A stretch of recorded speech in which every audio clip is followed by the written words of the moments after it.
Hi friends, എല്ലാവർക്കും AJS ക്രിയേഷൻസിൻ്റെ പുതിയൊരു എപ്പിസോഡിലേക്ക് സ്വാഗതം. നിങ്ങളെല്ലാവരും ആദ്യമായിട്ടാണ് ഈ ചാനൽ കാണുന്നതെങ്കിൽ സബ്സ്ക്രൈബ് ചെയ്യാൻ മറക്കരുത്. അർച്ചന ഇപ്പോൾ ആതിര ജോലി ചെയ്യുന്ന ആ കനകാംബര ഫിനാൻസിലേക്ക് വന്നിരിക്കുകയാണ്. ആതിരയെ കാണുന്നതിന് വേണ്ടിയിട്ട് പർദ്ദ ധരിച്ചാണ് അർച്ചന ഇപ്പോൾ എത്തിയിരിക്കുന്നത്. കാരണം അർച്ചനയാണെന്ന് ആതിരയ്ക്ക് മനസ്സിലാക്കാൻ പാടില്ല. അതുകൊണ്ടാണ് ഇപ്പോൾ പർദ്ദ ധരിച്ച് വന്നിരിക്കുന്നത്. ആതിരയെ കാണണമെന്നുള്ള അതിയായ ആഗ്രഹത്തിൻ്റെ പുറത്താണ് ഇപ്പോൾ അർച്ചന അവിടെ എത്തിയിരിക്കുന്നത്. അങ്ങനെ ഇപ്പോൾ ആതിരയുടെ അടുത്തേക്ക് ചെന്ന് സംസാരിക്കുന്നുണ്ട് അർച്ചന. എന്താണ് വന്നത് എന്ന് ചോദിക്കുന്നുണ്ട് ഇപ്പോൾ ആതിര അർച്ചനയോട്. ഉടനെ അർച്ചന പറയുന്നുണ്ട്, എനിക്ക് കുറച്ച് കാര്യങ്ങൾ ചോദിച്ചറിയാനായിരുന്നു. എന്താണ്, സ്വർണം പണയം വയ്ക്കുന്ന കാര്യമാണോ എന്ന് ആതിര ചോദിക്കുമ്പോൾ അർച്ചന പറയുന്നു, അല്ല, ഫിക്സഡ് ഡെപ്പോസിറ്റ് ഇടുന്നതിനെക്കുറിച്ച് അറിയാൻ വേണ്ടിയിട്ടാണ്. അതിൻ്റെ പലിശയും കാര്യങ്ങളും എങ്ങനെയൊക്കെയാണ് എന്നൊക്കെ അറിയുന്നതിന് വേണ്ടിയിട്ടാണ് എന്ന് അർച്ചന പറയുമ്പോൾ, എത്രയാണ് ഉദ്ദേശിക്കുന്നത് എന്ന് ചോദിക്കുന്നുണ്ട് ആതിര. ഉടനെ ഒരു 5 ലക്ഷം എന്ന് അർച്ചന പറയുന്നു. മേഡത്തിൻ്റെ പേരിലല്ലേ, എന്താണ് മേഡത്തിൻ്റെ പേര് എന്ന് ചോദിക്കുകയാണ് ഇപ്പോൾ ആതിര. ആയിഷ എന്നിങ്ങനെ അർച്ചന പറയുന്നു. എന്നിട്ട് അല്ല, സുൽഫത്ത് എന്നും പറയുന്നുണ്ട്. തൻ്റെ പേര് ആതിര എന്നല്ലേ, ഏട്ടൻ്റെ പേര് സച്ചി അല്ലേ എന്നൊക്കെ ഇങ്ങനെ അർച്ചന ചോദിക്കുമ്പോൾ ആതിര ചോദിക്കുന്നുണ്ട്, അതെങ്ങനെ അറിയാം? ഉടനെ അർച്ചന പറയുന്നുണ്ട്, കുട്ടിയുടെ പേര് മാത്രമല്ല അവിടെയുള്ള എല്ലാവരെയും എനിക്ക് നന്നായി അറിയാം. ഒരിക്കൽ ഞാൻ കുട്ടിയുടെ വീട്ടിൽ വന്നിട്ടുണ്ട്. എൻ്റെ ഹസ്ബൻഡ് അല്ല, കുട്ടിയുടെ ഏട്ടൻ്റെ കൂട്ടുകാരനാണ് എൻ്റെ ഹസ്ബൻഡ്. ഒരിക്കൽ കുറച്ച് പണം കൊടുത്തയച്ച് തരാനായിട്ട് ഞാൻ അവിടെ വന്നിരുന്നു എന്നൊക്കെ അർച്ചന പറയുമ്പോൾ, അത് നിങ്ങളായിരുന്നോ? എവിടെയെങ്കിലും വെച്ച് ഒന്നുകൂടി കാണുമെന്ന് ഞങ്ങളെല്ലാവരും ആഗ്രഹിച്ചതാണ്. അന്ന് നിങ്ങൾ ആ പണം കൊണ്ട് തന്നതുകൊണ്ട് തന്നെ ഞങ്ങളുടെ ഒരുപാട് പ്രശ്നങ്ങൾ മാറി. ഒരു നന്ദി വാക്ക് പറയണമെന്നുണ്ടായിരുന്നു, പക്ഷേ അന്ന് സാധിച്ചില്ല എന്ന് ആതിര പറയുമ്പോൾ, എന്തിനാ നന്ദി വാക്കൊക്കെ പറയുന്നത്?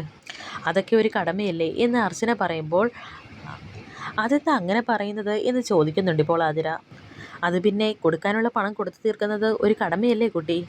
പലിശയുടെ കാര്യം പറഞ്ഞില്ല എന്നിങ്ങനെ അർച്ചന ചോദിക്കുമ്പോൾ, ഉടനെ ആതിര പറയുന്നുണ്ട്, എത്ര വർഷത്തേക്കാണ്, ഇപ്പോൾ തന്നെ ഡെപ്പോസിറ്റ് ചെയ്യുന്നുണ്ടോ എന്നൊക്കെ ചോദിക്കുമ്പോൾ ഉടനെ അർച്ചന പറയുന്നുണ്ട്, ഇല്ല, ഞാൻ വിവരങ്ങളൊക്കെ ഒന്ന് അറിയാനാണ് വന്നത്.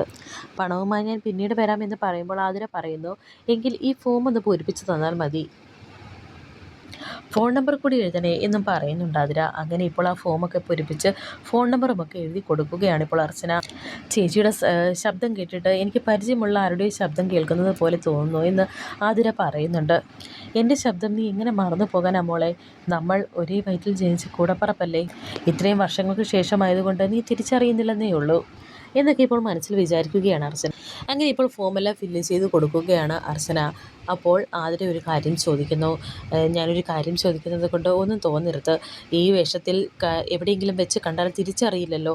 ഞങ്ങളെ ആപത്ത് കാലത്ത് സഹായിച്ച ആളായതുകൊണ്ട് ഒന്ന് കാണണമെന്ന് ആഗ്രഹമുണ്ട് എന്നൊക്കെ ആതിര പറയുമ്പോൾ, അത് പിന്നീടാകട്ടെ, ഡെപ്പോസിറ്റ് ചെയ്യാൻ ഇനി പണവുമായി വരുമ്പോൾ നമുക്ക് കാണാം. പറ്റുമെങ്കിൽ പുറത്തു പോയി ഒരു ചായയും കുടിക്കാം. എങ്കിൽ ഞാൻ പോട്ടെ. പിന്നെ സച്ചിയേട്ടനോട് അല്ല, കുട്ടിയുടെ ഏട്ടനോടും അമ്മയോടുമൊക്കെ എൻ്റെ അന്വേഷണം പറയണം എന്നൊക്കെ അർച്ചന ഇപ്പോൾ ആതിരയോട് പറയുന്നു.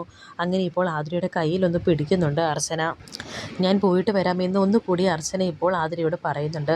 പോകുമ്പോഴും അർച്ചന ആതിരയെ ഇങ്ങനെ തിരിഞ്ഞു നോക്കിയാണ് പോകുന്നത്. അങ്ങനെ ഇപ്പോൾ അർച്ചന അവിടെ നിന്ന് പോകുന്നു. ശേഷം കാണിക്കുന്നത് ഇപ്പോൾ കനകാംബരൻ അവന്തികയുമായി സംസാരിക്കുകയാണ്. ആ ഫോട്ടോ എടുത്ത കാര്യങ്ങളും മോഡലിംഗ് നടത്തിയ കാര്യങ്ങളും ഒക്കെ ഇങ്ങനെ സംസാരിച്ചു കൊണ്ടിരിക്കുന്നുണ്ട് ഇപ്പോൾ കനകാംബരൻ അവന്തികയോട്. അവളിപ്പോൾ സോഷ്യൽ മീഡിയയിലെ താരമല്ലേ, അതിൻ്റെ സന്തോഷത്തിലാണിപ്പോൾ അവൾ എന്നൊക്കെ കനകാംബരൻ പറയുമ്പോൾ ഇത് കേട്ട് അവന്തിക പറയുന്നുണ്ട്, സന്തോഷിക്കട്ടെ, ആവോളം സന്തോഷിക്കട്ടെ, നാട്ടുകാർ സന്തോഷിക്കുമ്പോൾ അവൾ കരയും എന്നിങ്ങനെ പറയുന്നുണ്ട് അവന്തിക. ഇത് കേട്ട് ഇപ്പോൾ കനകാംബരൻ ചോദിക്കുന്നു, അല്ല മേഡം, ഡെപ്പോസിറ്റിൻ്റെ കാര്യം എന്ന് ചോദിക്കുമ്പോൾ അവന്തിക പറയുന്നുണ്ട്, കനകാംബരം ആവശ്യപ്പെട്ട തുക ഇന്ന് തന്നെ ഞാനവിടെ ഡെപ്പോസിറ്റ് ചെയ്യുന്നതായിരിക്കും. അതുമാത്രമല്ല, ഞാൻ വിചാരിച്ചതിനേക്കാൾ എളുപ്പത്തിൽ ഈ കാര്യം നേടിയെടുത്തതിന് എൻ്റെ വക കനകാംബരത്തിന് എൻ്റെ വക ഒരു സമ്മാനമുണ്ട്, എൻ്റെയും എൻ്റെ സ്ഥാപനത്തിൻ്റെയും എന്ന് അവന്തിക പറയുമ്പോൾ കനകാംബരൻ പറയുന്നുണ്ട്, എൻ്റെയും എൻ്റെ സ്ഥാപനത്തിൻ്റെയും നിലനിൽപ്പ് തന്നെ മേഡത്തിൻ്റെ കയ്യിലാണ് എന്നൊക്കെ കനകാംബരൻ പറയുന്നു. അങ്ങനെ ഇപ്പോൾ അവന്തിക ഒരു ഗിഫ്റ്റ് എടുത്ത് കനകാംബരത്തിന് കൊടുക്കുന്നുണ്ട്. എന്നിട്ട് തുറന്നു നോക്കാനായും പറയുന്നു. അങ്ങനെ കനകാംബരൻ ആ ഒരു ഗിഫ്റ്റ് തുറന്നു നോക്കുകയാണ്. അതിൽ ഒരു സ്വർണത്തിൻ്റെ നെക്ലേസ് ആയിരുന്നു ഉണ്ടായിരുന്നത്. എങ്ങനെയുണ്ട് എന്ന് അവന്തിക ചോദിക്കുമ്പോൾ, സന്തോഷമായി മേഡം എന്ന് കനകാംബരൻ പറയുമ്പോൾ അവന്തിക പറയുന്നുണ്ട്, ഇനി അവൾക്ക് കനകാംബരൻ വിരിച്ച വരയിൽ നിന്നും മാറാൻ സാധിക്കില്ല.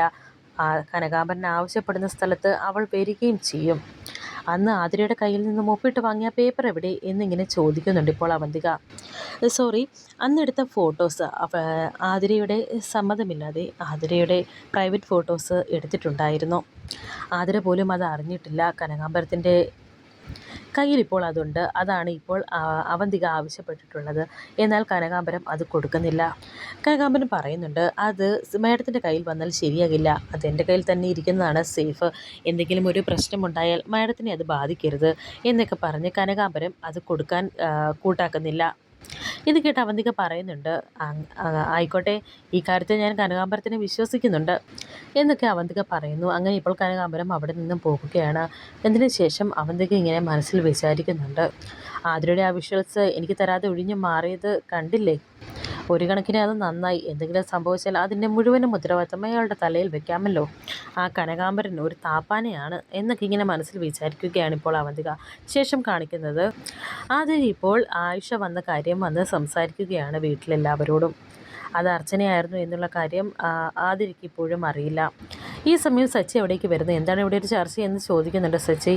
ഉടനെ അവർ പറയുന്നുണ്ട്, ഗൾഫിലുള്ള നിൻ്റെ കൂട്ടുകാരൻ്റെ ഭാര്യയില്ലേ, അന്നിവിടെ പണം കൊണ്ട് തന്ന കുട്ടി, അവരിന്ന് ഓഫീസിൽ ചെന്നിരുന്നു എന്ന് ആതിര പറഞ്ഞു എന്നൊക്കെ കമല പറയുമ്പോൾ ആതിര പറയുന്നുണ്ട്, കുറച്ച് നേരമേ സംസാരിച്ചുള്ളൂ എങ്കിലും ഒരുപാട് നാളത്തെ പരിചയമുള്ളത് പോലെയാണ് എനിക്ക് തോന്നിയത് എന്നൊക്കെ പറയുമ്പോൾ സച്ചി പറയുന്നുണ്ട്, പക്ഷേ എനിക്ക് എത്ര ആലോചിച്ചിട്ടും എനിക്ക് അങ്ങനെയൊരു കൂട്ടുകാരനെ ഓർക്കാൻ സാധിക്കുന്നില്ല എന്ന് പറയുകയാണ് സച്ചി. അല്ല, നീ ആ കൂട്ടുകാരൻ്റെ പേരെന്താണെന്ന് ചോദിച്ചില്ലേ എന്ന് സച്ചി ആതിരയോട് ചോദിക്കുമ്പോൾ, ഇല്ല ഏട്ടാ, ഞാനത് മറന്നുപോയി എന്ന് പറയുന്നുണ്ട് ആതിര. ഒരു കാര്യം ചെയ്യുക, അവരുടെ നമ്പർ ഉണ്ടെങ്കിൽ ഒന്ന് വിളിക്കുക എന്ന് പറയുന്നുണ്ട് സച്ചി. ഉടനെ ഇപ്പോൾ ആതിര പറയുന്നുണ്ട്, ഞാൻ രജിസ്റ്റർ നോക്കി നമ്പറൊക്കെ നോട്ട് ചെയ്ത് വെച്ചിട്ടുണ്ട്.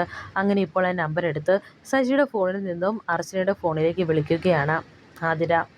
എന്നിട്ട് സച്ചിയുടെ കയ്യിൽ ഫോൺ കൊടുക്കുന്നു. അങ്ങനെ അർച്ചനയുടെ ഫോണിലേക്ക് കോള് പോയിരിക്കുകയാണ്. അർച്ചനയുടെ ഫോണിൽ നമ്പർ സേവ് ചെയ്തിരിക്കുന്നത് സച്ചിയേട്ടൻ എന്ന് തന്നെയാണ്. ഇത് കണ്ട് ഞെട്ടി നിൽക്കുന്നുണ്ട് അർച്ചന. ഫോൺ എടുക്കാതിരിക്കുകയാണ്. കുറച്ച് സമയം ബെല്ലടിക്കുന്നുണ്ട്. ശേഷം ഇപ്പോൾ അർച്ചന ഫോൺ എടുക്കുന്നു. ഹലോ, ഇത് ആയിഷയല്ലേ എന്ന് ചോദിക്കുന്നുണ്ട് സച്ചി. എന്നാൽ അർച്ചന ഒന്നും തന്നെ മിണ്ടാതെ നിൽക്കുകയാണ്. ഹലോ, ഞാൻ പറയുന്നത് കേൾക്കുന്നില്ലേ, ഇത് ആയിഷയുടെ ഫോൺ നമ്പർ അല്ലേ എന്നൊക്കെ ഇങ്ങനെ ചോദിക്കുന്നുണ്ട് സച്ചി. എന്നാൽ ഒന്നും തന്നെ മിണ്ടാതെ നിൽക്കുന്നുണ്ട് അർച്ചന. അങ്ങനെ ഇപ്പോൾ ഒന്നും തന്നെ മിണ്ടാതിരുന്നതിന് ശേഷം കുറച്ച് സമയത്തിന് ശേഷം ഇങ്ങനെ ഫോൺ കട്ട് ചെയ്യുകയാണ് അർച്ചന. ഫോൺ കട്ടായി എങ്കിലോ എന്ന് സച്ചി പറയുമ്പോൾ ഒന്നുകൂടി വിളിച്ചു നോക്കുക എന്ന് അനക്ക പറയുന്നുണ്ട്. ഉടനെ ആതിര പറയുന്നു, അവരെന്തെങ്കിലും ഒരു തിരക്കിലായിരിക്കും, പിന്നീട് വിളിച്ചാൽ മതി എന്ന് പറഞ്ഞ് ആതിര ഇപ്പോൾ അകത്തേക്ക് പോകുന്നു. അങ്ങനെ വളരെ ടെൻഷനോടെ തന്നെ അവിടെ ഇരിക്കുന്നുണ്ട് അർച്ചന. ഈ സമയം ഗൂഗിൾ അടുത്തേക്ക് വരുന്നുണ്ട്. എന്നിട്ട് ചോദിക്കുന്നുണ്ട്, ആരാ ഫോണിൽ വിളിച്ചത് എന്ന്. ഉടനെ അർച്ചന പറയുന്നു, അതാരുമില്ല, റോങ് നമ്പർ ആയിരുന്നു എന്ന് പറയുന്നു. അങ്ങനെ ഇപ്പോൾ അർച്ചന അവിടെ നിന്ന് പോവുകയാണ്. ശേഷം കാണിക്കുന്നത് ഡൈനിങ് ടേബിളൊക്കെ തുടച്ചുകൊണ്ടിരിക്കുകയായിരുന്നു ശോഭന. അവിടേക്ക് ഇപ്പോൾ ശിശിര വന്നിട്ട് പറയുന്നുണ്ട്, അമ്മ എനിക്കൊരു പരിഹാരം ഇതിന് ഉണ്ടാക്കി തന്നേ പറ്റൂ. എന്താണ് എന്ന് ചോദിക്കുന്നുണ്ട് ശോഭന. രാജീവേട്ടനും സമൃദ്ധിയും തമ്മിൽ എന്തോ ഉണ്ട്. അവർ രണ്ടുപേരും എപ്പോഴും രഹസ്യമായി സംസാരിക്കുന്നത് ഞാൻ കാണുന്നുണ്ട്, ചിലതൊക്കെ കേൾക്കുന്നുമുണ്ട്. നേരത്തെ അവർ മുറ്റത്തുനിന്ന് സംസാരിക്കുന്നത് ഞാൻ കേട്ടതാണ്. എടുത്തു ചാടി തീരുമാനമെടുക്കുന്നത് റിസ്ക് ആണെന്ന് അവർ പറയുന്നത് ഞാൻ കേട്ടു.